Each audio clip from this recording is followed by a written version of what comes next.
ஒரு ஊரில் கந்தன் ஒருத்தர் இருந்தார். அவர் மிகப்பெரிய பண்டிதர், மிகப்பெரிய ஞானி, கற்றறிந்தவர். தான் கற்றறிந்த கல்வியை மக்களுக்கு பயனிடும் வகையில் செலவழிக்கணும்னு அவர் விரும்பினார். அதனால் எந்த ஊர் முன்னேற்றம் அடையாத ஊர், பண்பாடு அடையாத ஊருக்கு இடம்பெயர்ந்தார். அங்கே போய் தங்கினார். அந்த மக்கள் மேலே அக்கறை கொண்டார்.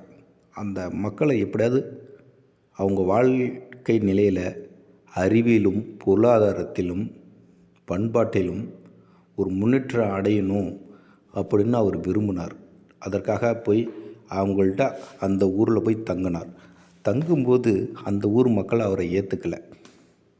அவர் ஒரு விரோதியை தான் பார்த்தாங்க. ஏன்னா அந்த மக்களுடைய மனநிலை அப்படி இருந்தது.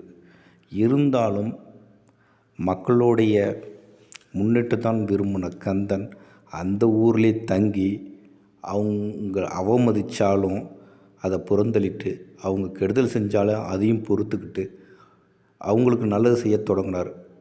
அப்படி காலங்கள் அப்படியே சென்றுக்கிட்டு கொண்டே இருந்தது.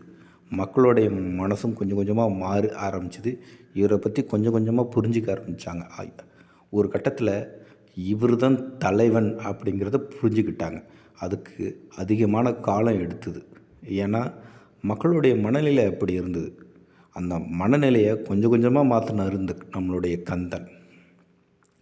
அந்த கந்தன் தான் மக்களுக்கு விவசாயத்தை கற்றுக் கொடுத்தாரு, வாழ்கிறது எப்படின்னு சொல்லி கொடுத்தாரு, ஆன்மீகத்தை பற்றி அவர் சொல்லி கொடுத்தாரு.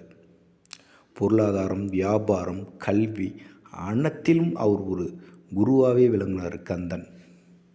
அந்த கந்தன் தான் மக்களை நல்வழிப்படுத்தி மக்களை தன்னை மாதிரி மக்கள் அனைவரையும் தலைவனாக மாற்றினார். ஒரு உண்மையான தலைவனுடைய தேவை இல்லாமல் ஆக்கிறது தான் ஒரு உண்மையான தலைவன். தொண்டனை உருவாக்குறவன் மட்டும் தலைவன் இல்லை, தலைவனுடைய தேவையே இருக்கக்கூடாது. எல்லாருக்கும் எல்லாம் கற்றுக் கொடுத்து எல்லாரையும் ஒரு தலைவனாக மாற்றினார். வெளியிலேருந்து ஒரு போர் வந்தாலும் அதை சமாளிக்கக்கூடிய ஆற்றலை அந்த மக்களுக்கு கற்றுக் கொடுத்துட்டு, தாம் பிறந்த நோக்கம், தான் கற்ற அறிவு எல்லாம் சிறப்பாக மக்களுக்கு கொடுத்துட்டோம் அப்படிங்கிற ஒரு மனநிறைவில்